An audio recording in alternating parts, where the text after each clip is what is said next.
caso Vos al sos, Kevin Costner de Bahía Blanca. vos sos del barrio, así que debes saber lo que es esto. Bueno, Es vamos la a lo casa de la esquina, serio. parece lo Loro, bueno. Loro, por favor, ¿podés darle No, nunca la se sabe. bienvenida? Bueno, chao, me voy. Chao, amigo. A mí, la verdad, me gustaría que Pepe siga hablando de esas cosas. La verdad que está bastante interesante eso. Yo creo que si le preguntamos, ya tenemos 100 en el grupo, creo que por lo menos 80 o 90 van a decir que Pepe cuenta alguna historia tuya, pero bueno.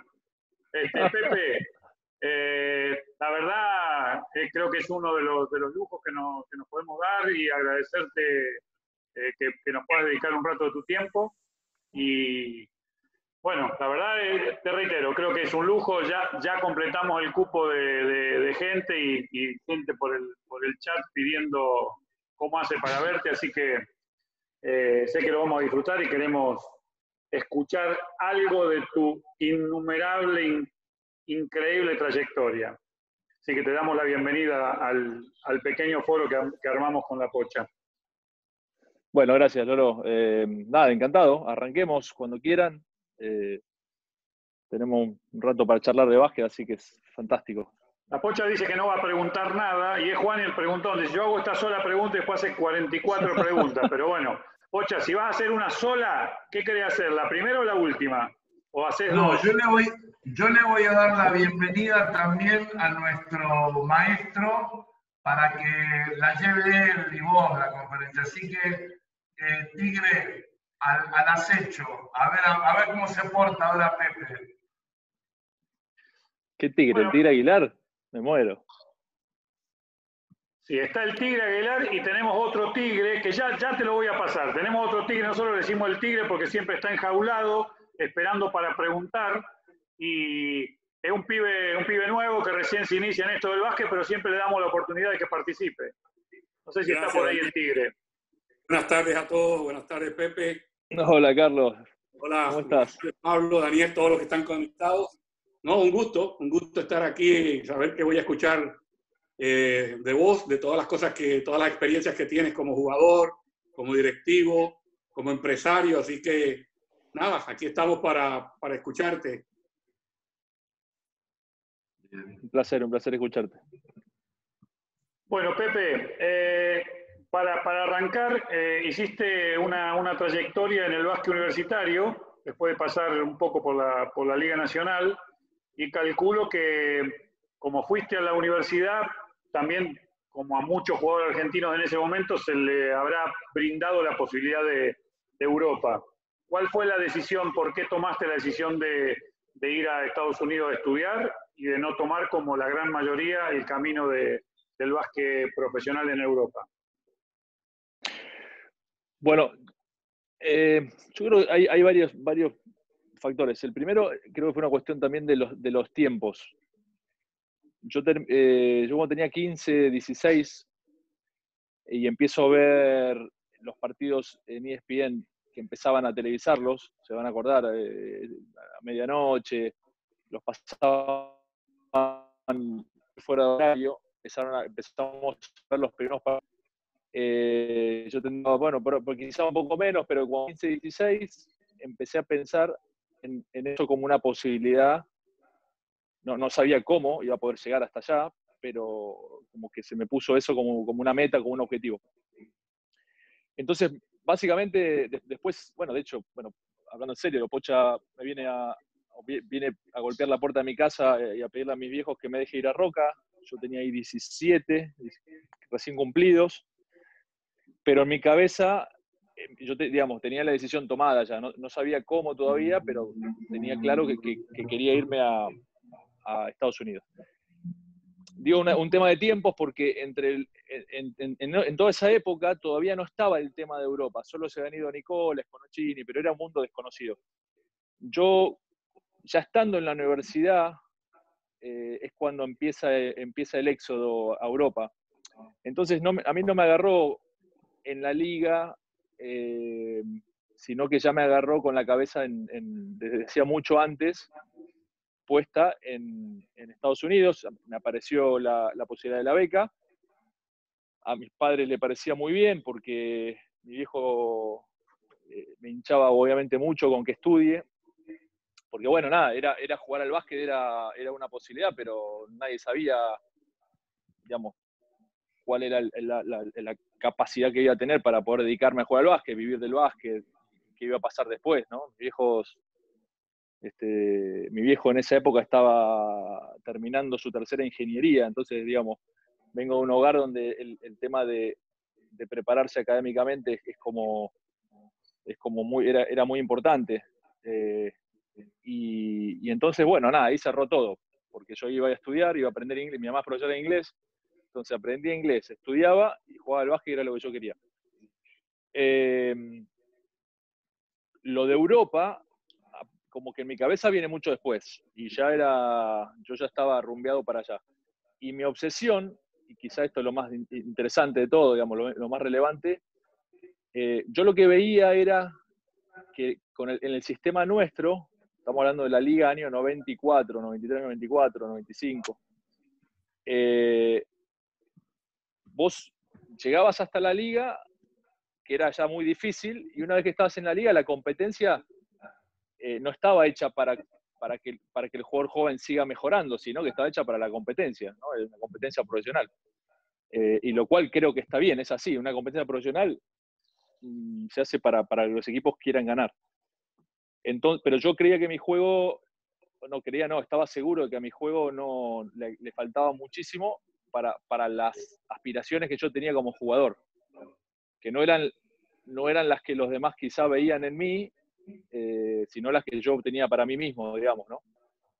Y también parte de eso tiene que ver con la construcción de carrera que yo he hecho como jugador y la que sigo haciendo hoy, que no es que no le doy importancia a lo que dicen los demás, digamos, le doy mucha importancia, pero no me afecta en el núcleo de las decisiones que tomo. Porque si no, creo que eso es como regalarle a los demás el poder mágico que uno tiene, ¿no? Tu decisión. Claro, mi decisión, mi voluntad, mi capacidad de trabajo no la conoce nadie, entonces, salvo yo, digo. Y entonces en ese momento, a pesar de lo que me decían los demás o lo que podía escuchar, yo tenía claro que necesitaba mínimamente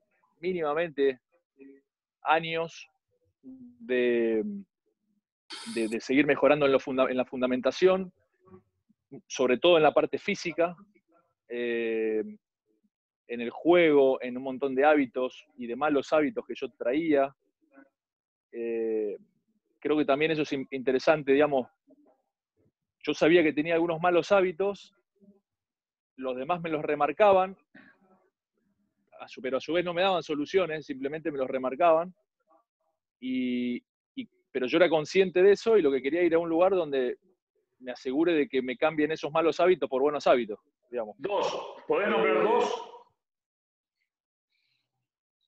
Y uno muy, muy notorio y muy fácil, la relación o sea, la relación que yo veía, digo, y de más grande me saqué un poco de culpas, ¿no? Porque digo, no, en realidad no era yo tenía mi personalidad, pero uno crece viendo lo que, digamos, mama lo que ve alrededor, ¿no? Y la relación, por ejemplo, la relación con los entrenadores, con los árbitros, hasta con los compañeros, era muy viciada, ¿viste? O sea, digo, yo jugué en Estudiantes, tuvimos el año antes de irme y tuvimos 6 entrenadores, la relación con el jugador con el entrenador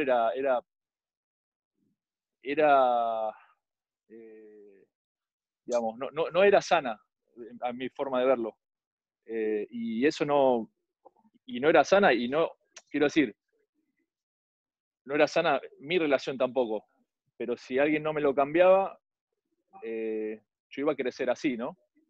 Y lo que vi alrededor era eso, y a mí no me gustaba, digamos, me parecía que yo no quería hacer eso. E insisto, si yo tenía ya buenos hábitos, no pasaba nada, porque vos ya está, vos vas por tu camino, pero yo no tenía buenos hábitos. O sea, yo le protestaba a los árbitros todo el día, me quejaba, no era bueno, pero me daba cuenta. Eso una. Y después, en el juego en sí, sobre todo la parte física, crecí viendo a Milanesio y a Cortijo, bueno, a Marcelo, obviamente, a Marcelo Ricciotti, acá en Bahía, y lo que veía, y yo quería jugar en el mejor nivel posible, en un nivel muy alto, y yo veía que, por ejemplo, Marcelo o Miguel, ¿no? Tenían un talento extraordinario, pero bueno, físicamente no, de hecho, no se trabajaba mucho en eso. Entonces lo que quería era ir a un lugar donde me exigieran trabajar en lo físico. Entonces yo ahí hacía la construcción, digo, bueno, yo tengo un nivel de talento bueno, muy bueno, si le agrego la parte física, si le agrego una mejor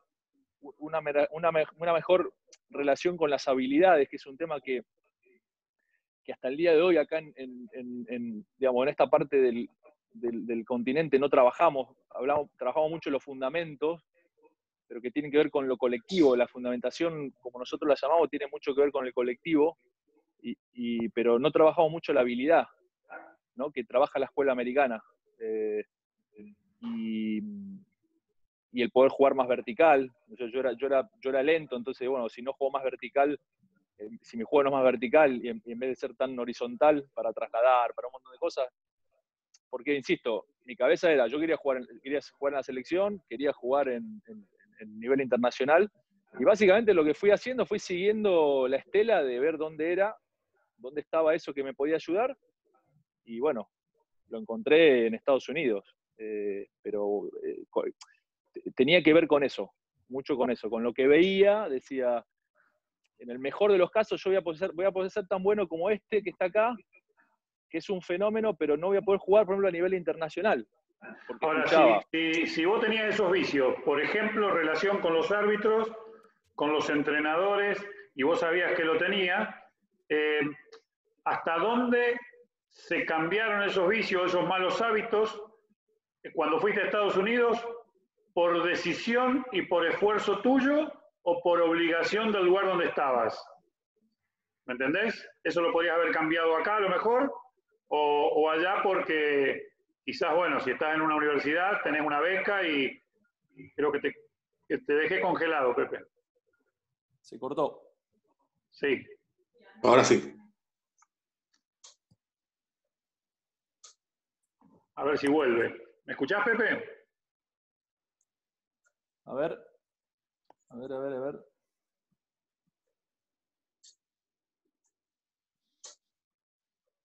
Ahí está. No sé si me alcanzaste a escuchar lo que te pregunté, Pepe. Estás mudo, esperá. No, te decía, dale de nuevo porque no escuché nada, se cortó. Bueno, te decía que hablaste de que necesitabas un lugar para cambiar los malos hábitos que tenías. ¿Hasta dónde esos malos hábitos los cambiaste por un esfuerzo tuyo o por el lugar donde estabas? Porque tu relación con los árbitros lo podrías cambiar tranquilamente en Argentina, y cuando fuiste a Estados Unidos, o tiene mucho que ver que a lo mejor lo que se dice habitualmente, que los jugadores universitarios, como tienen una beca, tienen que respetar muchas cosas que a lo mejor acá en una liga profesional, en una liga amateur, por ahí podés zafar. No, está buena la pregunta, porque para mí tiene mucho que ver con algo en lo que creo mucho y que me parece que muchas veces es un obstáculo de la manera que digamos lo entendí mucho después, cuando empecé a estudiar mucho de manera amateur, ¿no? Neurociencia, y empezar a entender cómo funciona el cerebro, etc. Y es que nosotros, las personas, creemos en general que nosotros lo que racionalizamos, nosotros ahora estamos charlando y estamos racionalizando algo, ¿no? Estamos pensando. Nos tomamos el tiempo para pensar, para hablar. Entonces yo perfectamente, cuando tenía 16, 17 años, podía racionalizar esto. Che, soy un desastre con los árbitros, tengo malos hábitos, etcétera, etcétera. El gran truco para mí, cuando después lo entendí, digamos, de cómo funciona el cerebro, es que nosotros confundimos racionalizar, que viene a ser, por eso, charlar, tomar un café y hablar, con que vos al otro día te levantás la mañana siguiente y volvés a hacer lo que en esencia sos. O sea, lo que uno racionaliza no es suficiente como para cambiar, en este caso, los hábitos. Lo que hace que uno pueda cambiar los hábitos, generalmente tiene que ver con el entorno. Entonces, la construcción de un entorno hace que se generen o se puedan cambiar los hábitos. Quiero decir, la construcción esta que viene muy de Estados Unidos, de que no, uno tiene el poder del cambio, que eso digamos, hay excepciones, pero generalmente uno se amolda a un entorno.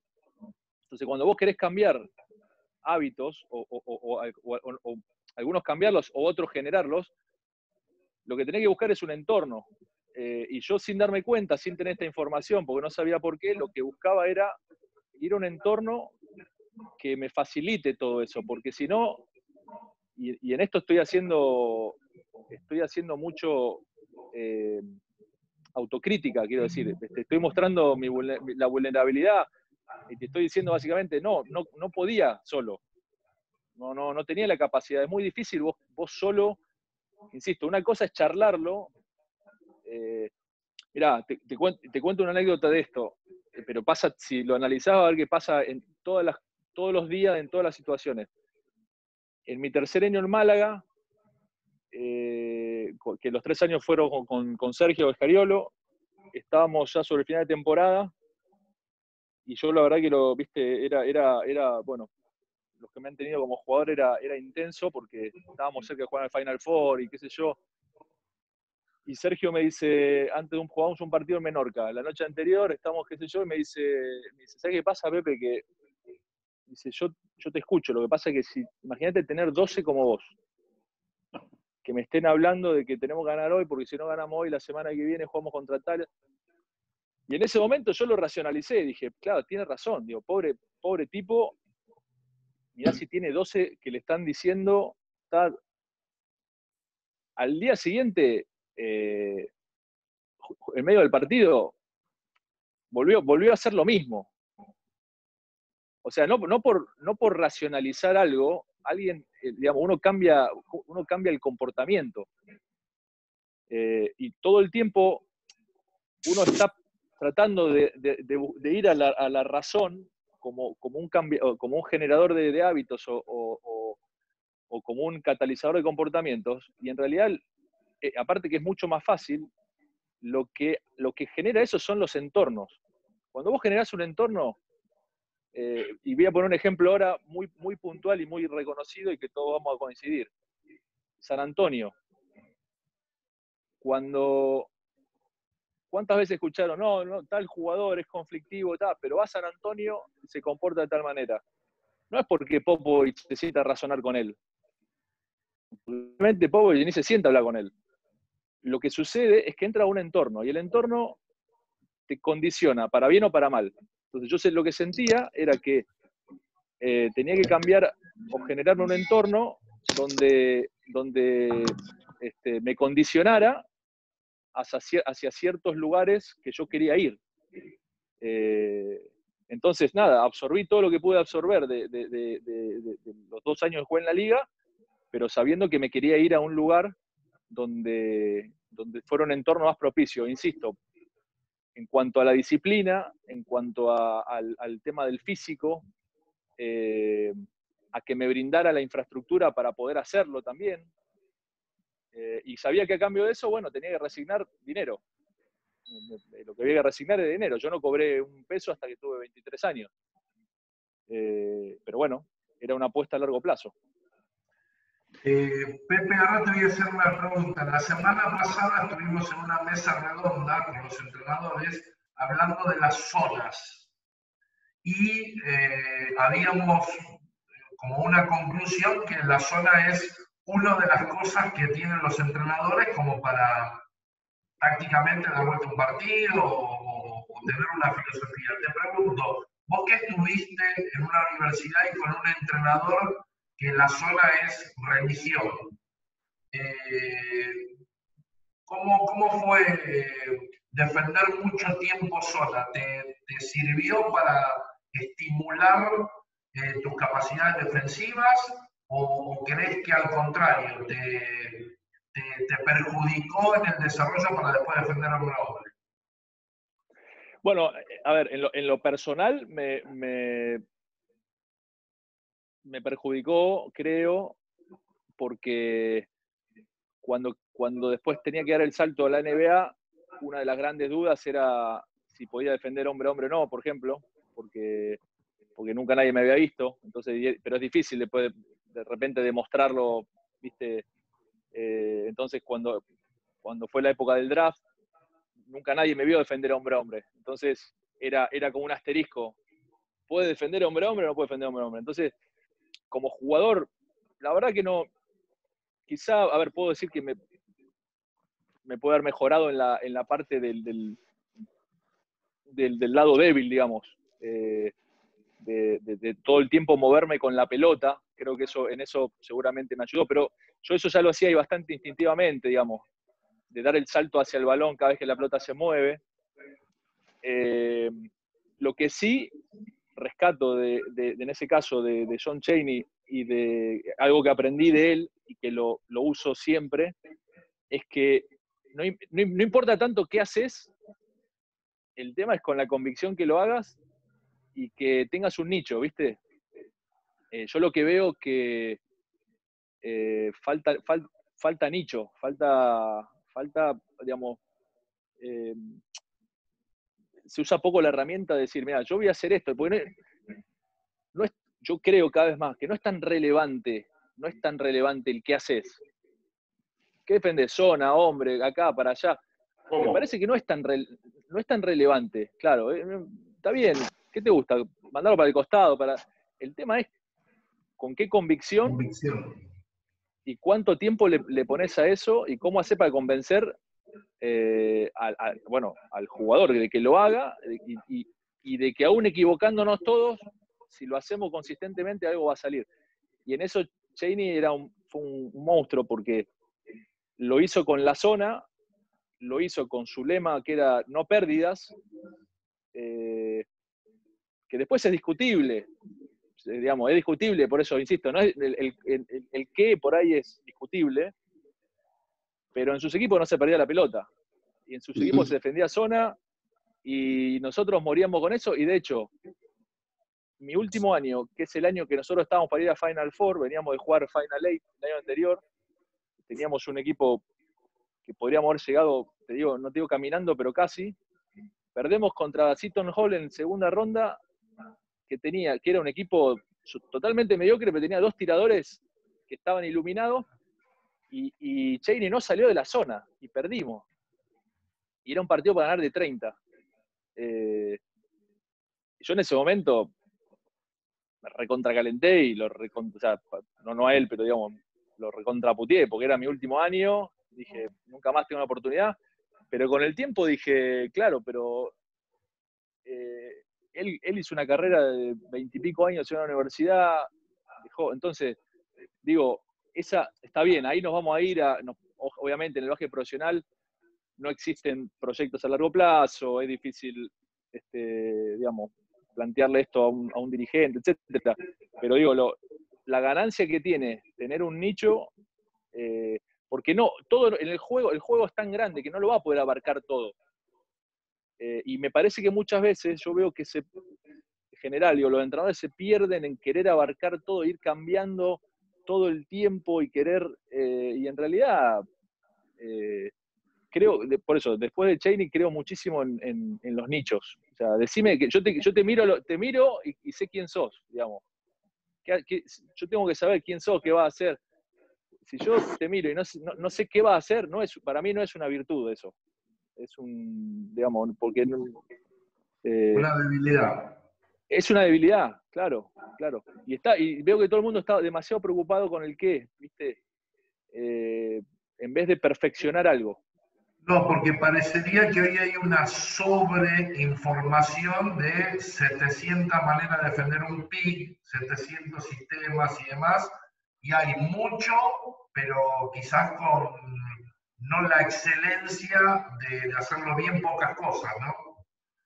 ¿Coincidís? Claro, sí, totalmente. A ver, la sobreinformación la hay.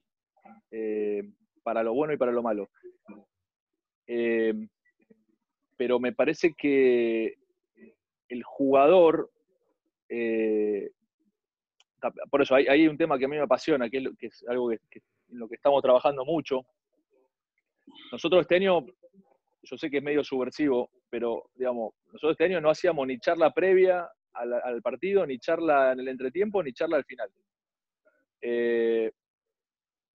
Porque cuando vos deconstruís todo lo que está construido, ¿no? Digamos, se fue construyendo toda una... O sea, yo cuando volví a Argentina me decían, yo decía, ¿por qué hacemos doble turno? Y porque se hace así.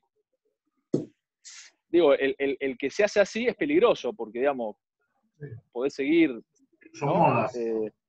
Claro, se hace así, bueno, ok, se hace así, pero ¿y cuál es el beneficio? Ok, nadie me lo podía explicar, pero se hace así. Y si no lo hacías así, pero ¿qué te querés hacer? ¿No? Entonces, eso también viene por la acumulación de modas. Acumulás, y llega un momento que es toda una montaña de cosas que se hace así.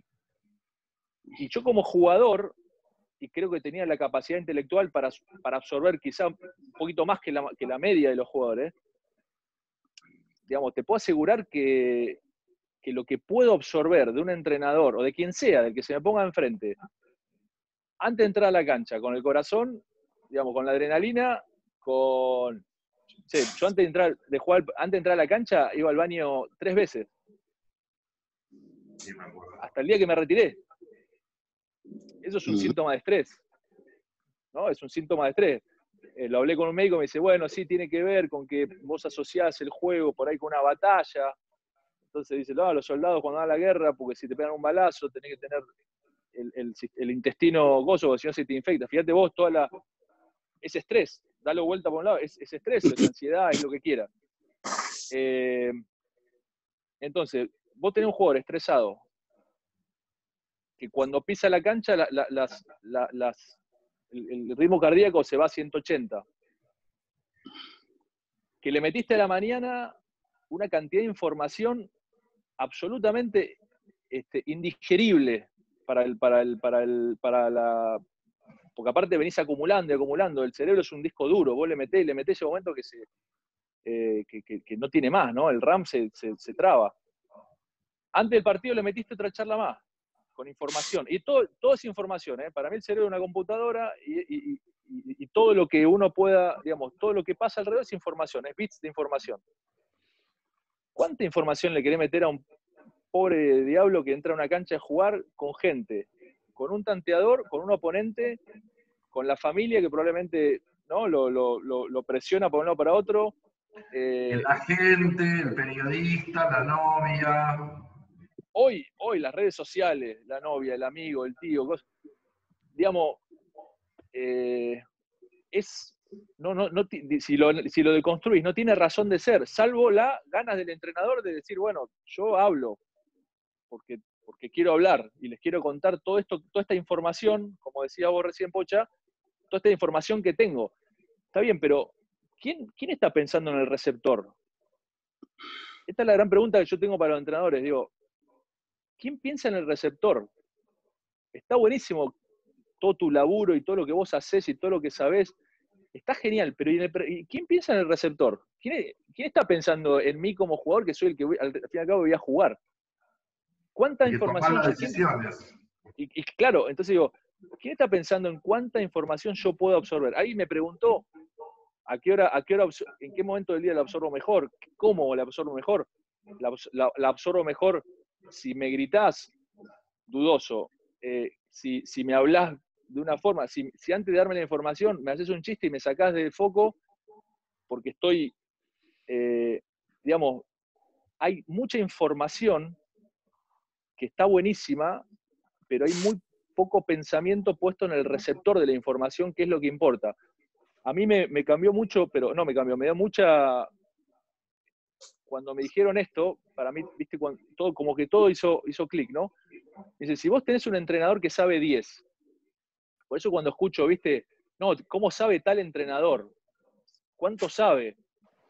Y yo, honestamente, pero lo digo de corazón, pienso, es que es irrelevante cuánto sabe.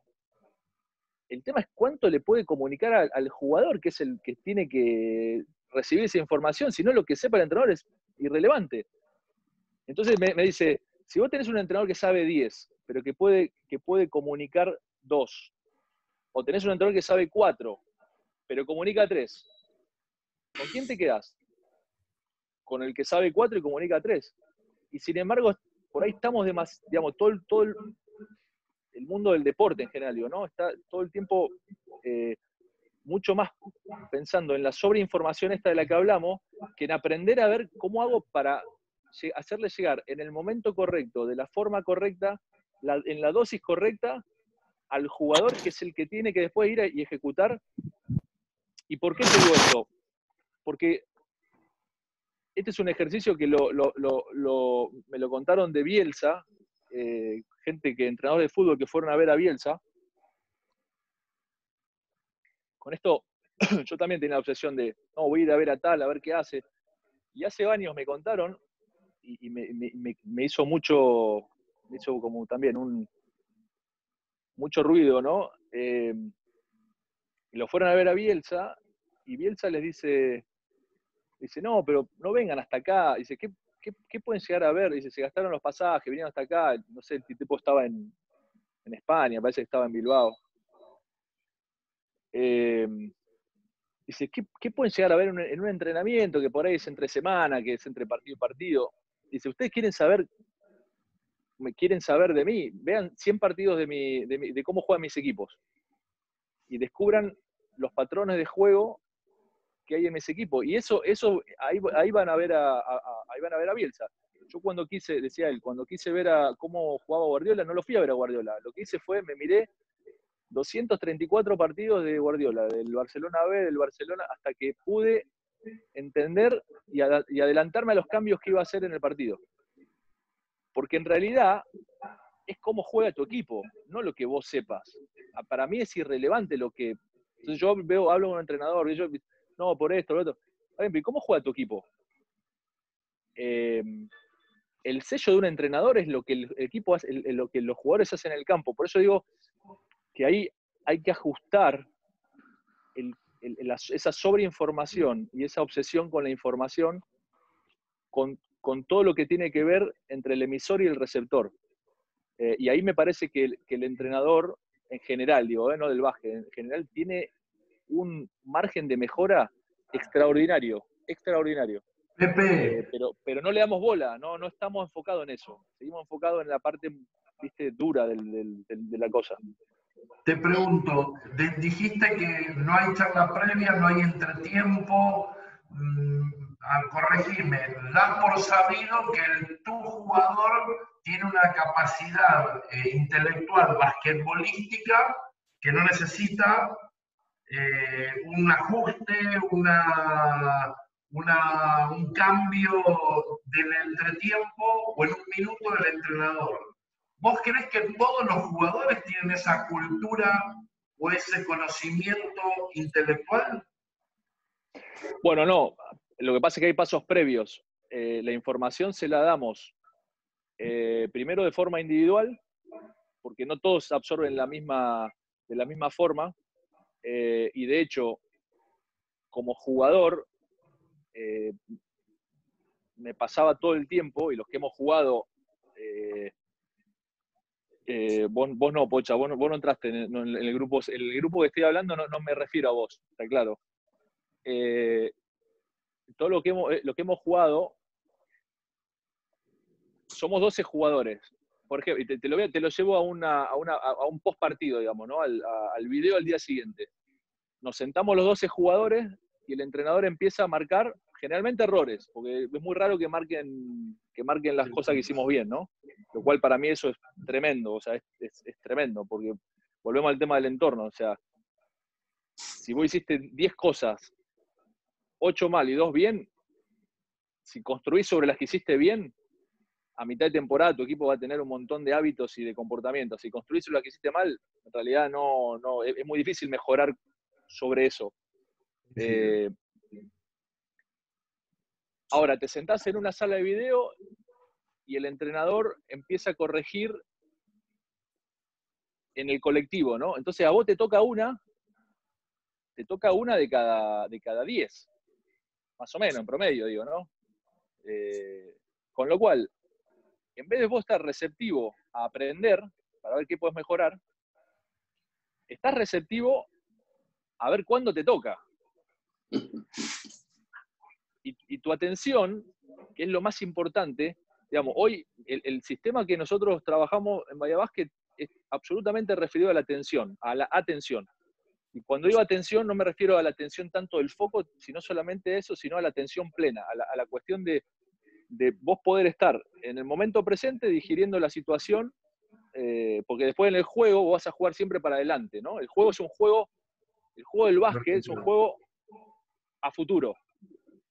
O sea, corregirle a un jugador un error en el medio del juego de algo que ya pasó es un acto de absoluta irracionalidad. Porque esa acción probablemente no se va a repetir. Y de última, si querés realmente corregir, digo, lo llamás y haces un ajuste táctico, que es diferente digamos, a recriminarle que no está haciendo lo que a vos te gustaría que haga. Que es un poco lo que uno recrimina. No estás haciendo o sea, la cagada, pero no estás haciendo lo que yo te dije que tenías que hacer. Y volvemos al acto racional. Porque vos le digas algo a alguien, no se va a dar. Y ahora volvemos. Vos le estás diciendo algo desde lo racional, vos tenés que hacer tal cosa. Por ahí no lo entrenamos, no lo tenés, no es un hábito para vos. Se lo está diciendo una persona súper estresada, con un rival, con un oponente, con las palpitaciones a 1000. La consecuencia no va a ser que lo va a poder corregir, porque en realidad ni siquiera te puede escuchar.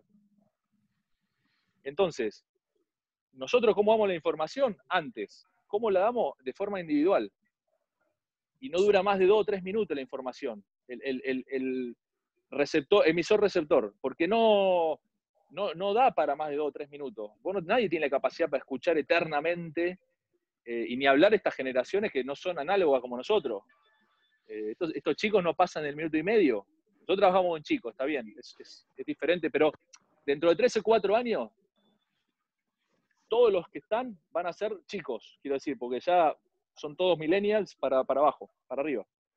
Perdóname, Pepe. Entonces, perdóname, sí. Cuando te escucho, y para los que estuvimos en la charla, hace 2 días tuvimos una charla con Germán Diorio, el psicólogo, y la charla de Germán era cómo comunicarse con las nuevas generaciones, y en la esencia era lo que estás hablando, de que a veces decimos cosas, pero se las decimos a alguien que no las entiende.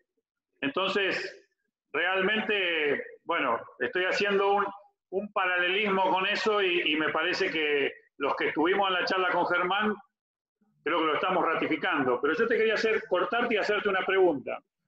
Estos nichos de los que hablaste, volviendo a los nichos y volviendo a los hábitos y todo eso de la universidad, ¿no tienen, quizás también veo un paralelismo entre el básquet universitario y tu Bahía Básquet en este sentido?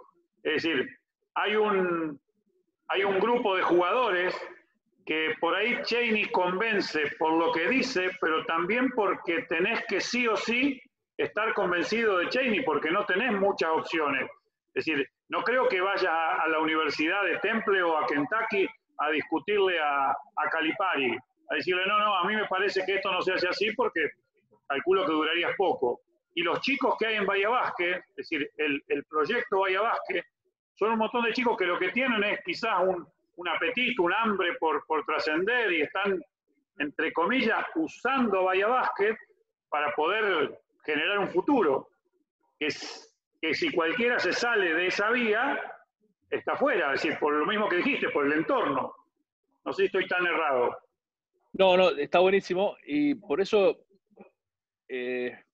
siempre, digamos, yo cuando digo esto, después cada uno aplica a su realidad lo que... Porque, a ver, ¿qué nos suele pasar? ¿Qué suele pasar en este tipo de charla? Por lo menos esto es lo que yo veo. Y esto es algo bien de nuestra idiosincrasia latina. Como nosotros, por nuestra idiosincrasia, yo soy igual. Yo tengo muchos hábitos, digamos, sajones, pero mi idiosincrasia es latina. O sea, yo soy argentino, no soy canadiense.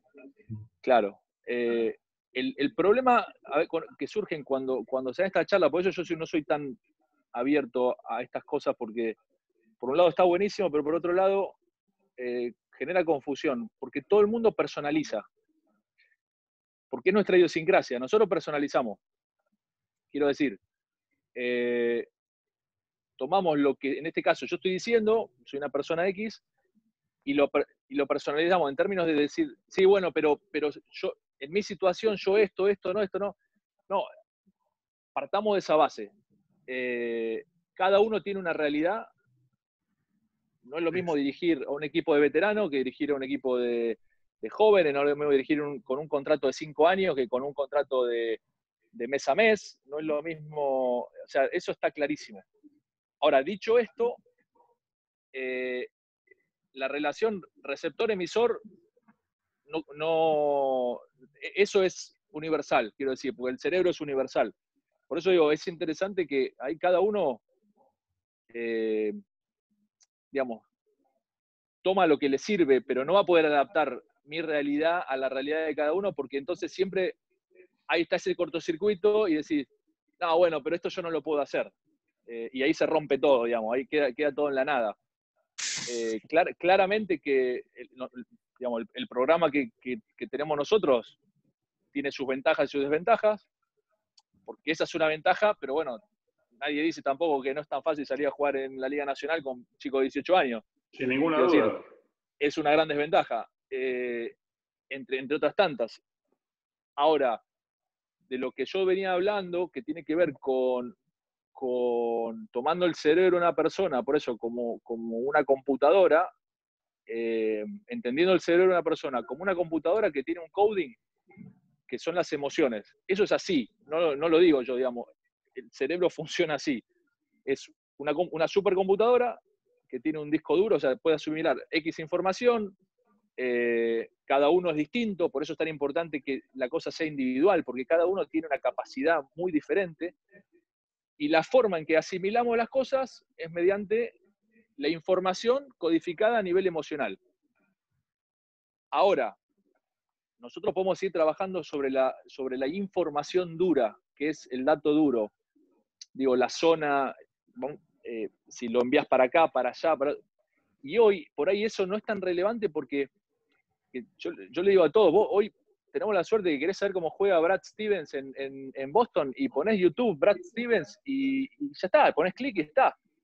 El tema es, yo creo que hay una oportunidad que se pierde, que es que no se ahonda suficiente y digo los entrenadores, porque en realidad el entrenador es el preparador físico, el dirigente, estamos todos en la misma. Desde el rol de cada uno, cómo hacer para decodificar esa información. Nosotros laburamos horas, pero horas y horas y horas, para que todo ese flujo de información que le queremos meter a un jugador lo podamos reducir a 1 minuto y medio. Y ese 1 minuto y medio es sagrado. Yo me recontracaliento cuando los entrenadores usan mal el tiempo de información. O sea, cuando veo que están, no sé, paran un entrenamiento y a los 30 segundos que está hablando con los jugadores, después voy y le digo, ¿de qué hablaban? ¿Por qué 2 minutos todo el mundo parado escuchándote? ¿Qué era lo que le tenías que decir? El entrenamiento es movimiento. Si tenés que dar información, laburá antes, pues los entrenadores laburan 8 o 10 horas por día. Tenés que laburar antes de codificarla, y nosotros le decimos dardo. Agarrá ese dardo y buscá cuándo y en qué momento del día se lo vas a tirar y que no dure más de 2 minutos. Eso le va a quedar al jugador. Y probablemente cada día, 2 minutos, 2 minutos, 2 minutos, 2 minutos, no al principio, pero a mitad de temporada, vos tenés la construcción de cada jugador, del rol de cada jugador, de cómo encaja en el sistema que vos querés hacer de cada jugador. Primero, es súper eficaz, súper eficaz. Lo que pasa es que requiere mucho laburo, porque tenés que hacer todo el laburo antes. Vos como entrenador te tenés que comer todo el laburo antes. Todo ese laburo de que vos generalmente lo haces emisor-receptor y vas pensando mientras le vas diciendo, lo tenés que hacer antes. Y tenés que hacerlo en una cápsula pequeña y tenés que ir y fijarte en qué momento del día, mirá lo que te digo, en qué momento del día. Nosotros los jugadores le preguntamos, ¿en qué momento del día vos estás más receptivo para recibir información? Porque a veces decimos, bueno, charla de equipo a la mañana. Y muchos de los pibes a la mañana no están receptivos. Claro, entonces ahí entonces estamos, no, bueno, pero se tiene que costar. Pará, ¿qué es lo que yo quiero? Que le entre esa información. Bueno, a ver cómo hago, cómo genero el ambiente. Nosotros generalmente lo hacemos mediante la risa. Antes de cada video, antes de cada cosa, rompemos con algo que a ellos porque la risa, el buen humor, genera mucha apertura mental.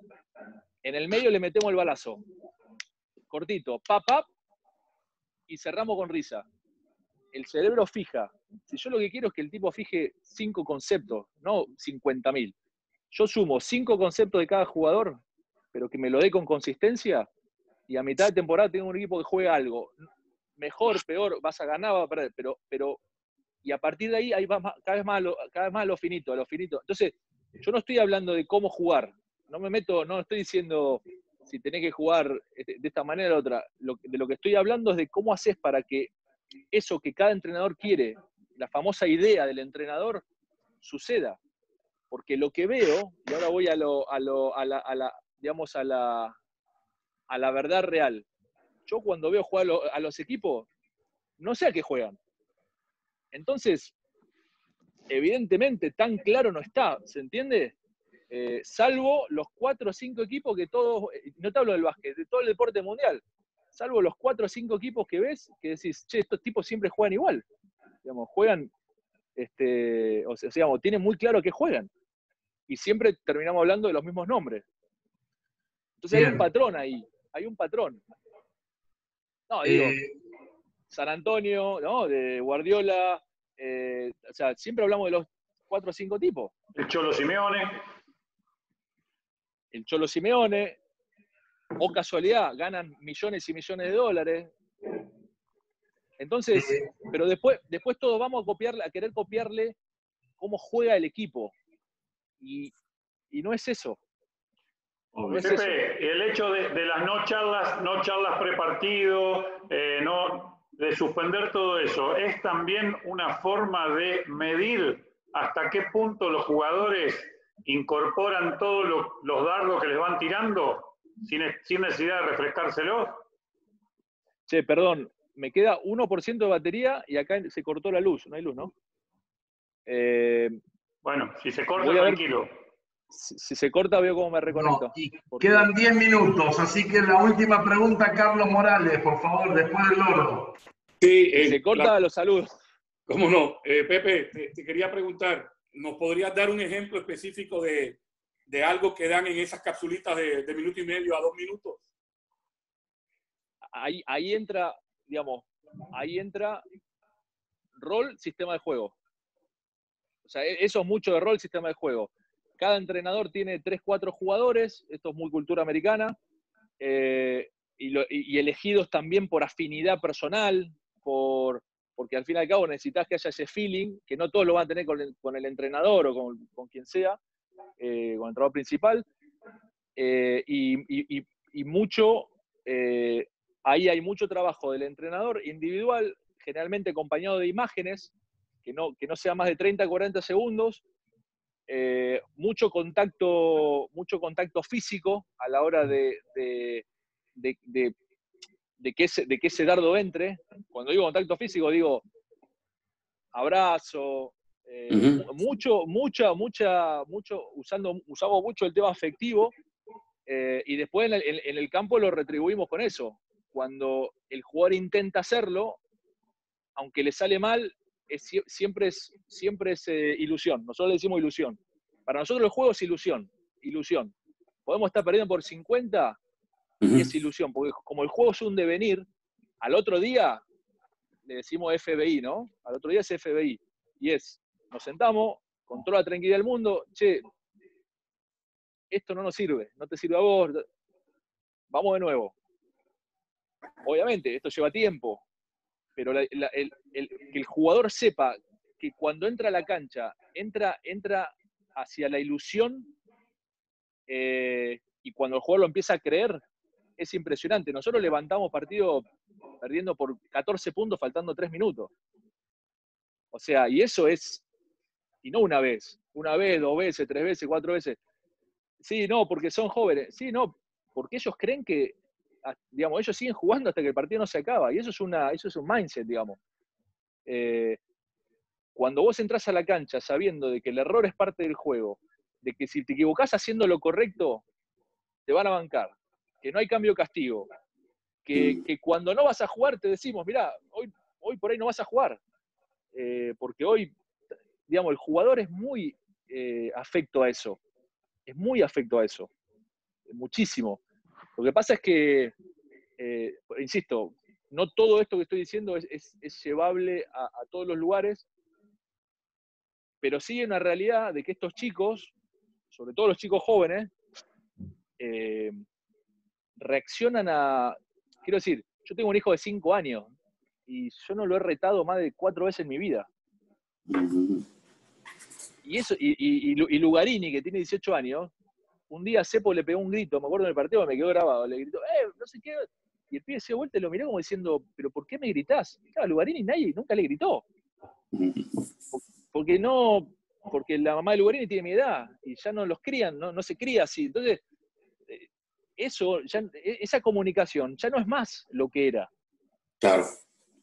Es así, tomalo, dejalo, yo no lo invento, vuelvo a lo mismo. Y ahí vuelvo al tema personal.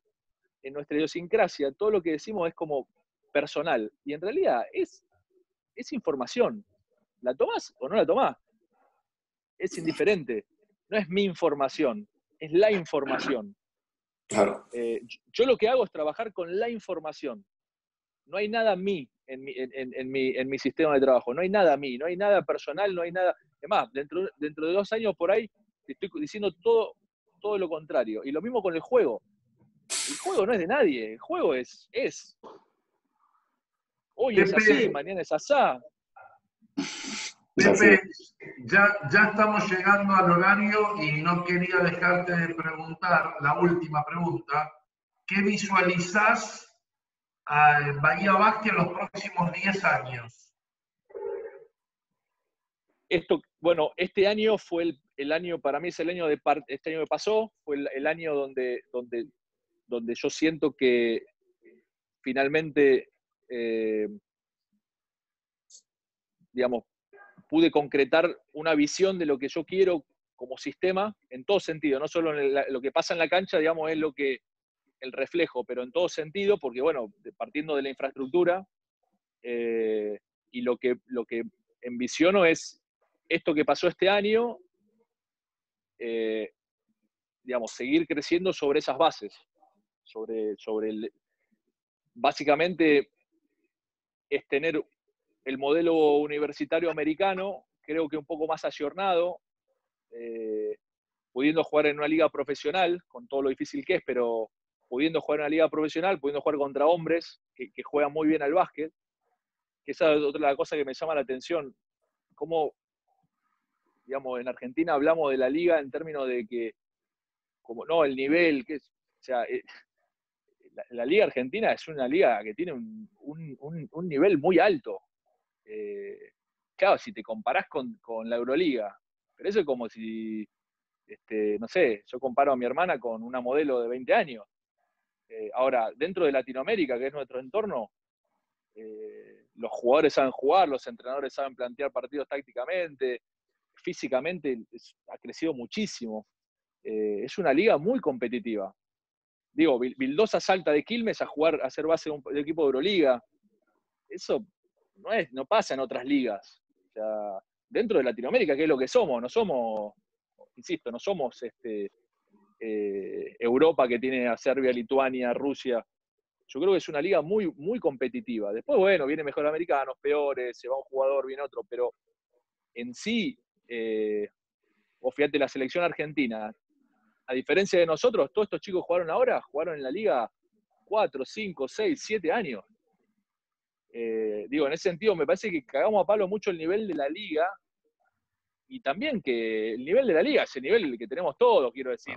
Que tienen los árbitros, que tienen los dirigentes, que tienen los entrenadores. Y es la liga de Argentina, de un país bastante conflictivo. Claro, por eso digo, yo creo que para mí es un lujo, además te digo, muchas veces, lo creo y lo creo de corazón, y lo planteo internamente, de que muchas veces es difícil para nosotros jugar en la Liga A, ¿viste? Con lo que queremos hacer nosotros, porque es una liga muy competitiva, es muy competitiva. Es muy competitiva. Todo el mundo sabe jugar, pues insisto, los entrenadores tácticamente, ¿viste? Tienen muchas herramientas, y muchas veces me planteo, por ahí estamos jugando una liga un nivel más alto que el del que deberíamos, pero bueno, la motivación y ¿viste? El hecho de querer estar en el máximo nivel hace que uno quiera estar jugando en la liga, pero lo nuestro pasa por lo que hacemos, que es la Bueno, pero parte Pepe, de formación. discúlpame, eso no alimenta el gran objetivo que tienen, las ganas de laburar, porque si estás compitiendo con chicos de 18, 20 años, claro. eso te debe todos los días decir, bueno, en vez de a las 6 me tengo que levantar a las 5:30 y voy, porque... No, tal cual, y aparte, Loro, reclutar a un chico para jugar el TNA no es lo mismo que reclutarlo para la Argentina. No, pero digo, que con esto que quiero decir, que es mucho más complicado de lo que por ahí se ve de afuera para nosotros. Es muy complicado. Nosotros jugamos un equipo que si sacás a Yamal, era 18.3 años de promedio, ¿viste? Es muy complicado. Porque no es que tenés un pibe en el equipo, 2. 18 años de promedio del equipo.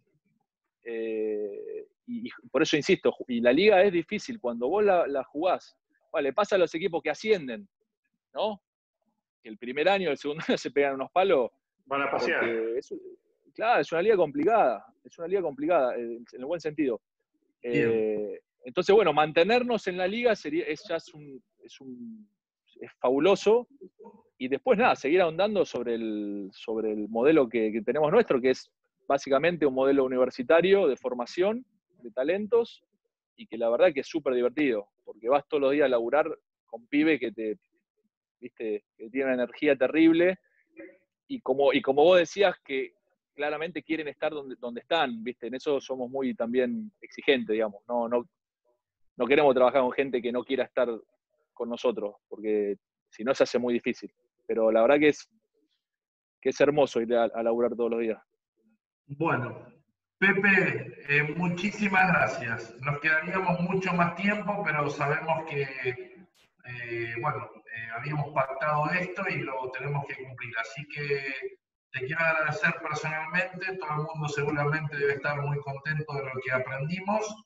Y bueno, no te digo nada de lo que opino personalmente porque sabes que te quiero mucho. Así que dale, Loro, y el lunes nos vemos a las 3, cómo armar un playbook con Pablo Favarelli. Dale, Bueno, cambiar la escenografía. Hablamos de escuchar. Pero vamos a ver si para el lunes ya, esta semana, la pocha cambia. Pepe, hablamos una hora. Te hice una pregunta del básquet universitario y todavía no pudimos hablar de Europa, de la selección. Creo que hiciste un paso por Europa, por algún crucito por ahí, más o menos, qué sé yo, que algún entrenador más o menos te dirigió. Así que mirá si quedaron temas colgados, pero bueno, agradecerte inmensamente la predisposición que tuviste, y creo que todos los que están acá y todos los que están por el Facebook deben estar molestándonos para que no te vayas, pero hay que respetar la palabra, y la verdad que quisiéramos tenerte muchas horas más. Te agradezco muchísimo y espero que podamos tener muchas más conversaciones de esta, porque creo que al básquet le hacen muy bien, ¿no? Bueno, un placer. Un saludo a todos. Saludos. Pepe, un millón de gracias. Hasta luego. Luego. Adiós. Chao, Pepe.